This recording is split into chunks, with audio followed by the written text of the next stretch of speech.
আল্লাহর ওলিগণ এই দেশে ইসলাম এনেছে বিদায় আজকে আমি এখানে দাঁড়িয়ে কথা বলতে পারছি।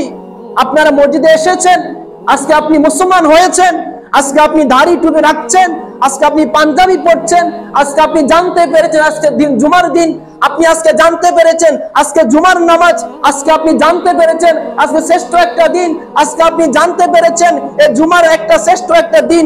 সপ্তাহে আমাদের জন্য নামাজ আছে, যেটা আমাদের জন্য শ্রেষ্ঠ একটা নামাজ। আমরা সকলেই জানি আমাদের জন্য 5 ওয়াক্ত নামাজ আছে, আমরা জানি আমাদের জন্য রোজা আছে, আমরা জানি আমাদের জন্য যাকাত আছে, আমরা জানি আমাদের জন্য হজ আছে। এভাবে যত ইসলামিক যত আইন বলুন, আমরা জানি যে আমাদের মাঝে কোরআন এসেছে। এই সবকিছু একজনের উসিলায়। কার উসিলায়? আল্লাহর ওলিগণের উসিলায়। কার উসিলায়? আল্লাহর ওলিগণের উসিলায় আপনি সবকিছু পেয়েছেন, অন্যথায় আপনি কোনো কিছু পাইতেন না। যদি আল্লাহর ওলিগণ এই দেশে না আসতো, আল্লাহর ওলিগণ যদি এই দেশে ইসলাম প্রচার না করতো, আপনি নামাজও পাইতেন না, রোজাও পাইতেন না, আজকে আপনি পাঞ্জাবি পড়তেন না, টুপিও পড়তেন না, কোন সম্পর্কে ইসলাম সম্পর্কে কোনো ধারণা পাইতেন না, কোরআনও পাইতেন না, যদি আল্লাহর ওলিগণ এই দেশে ইসলাম না আনতো।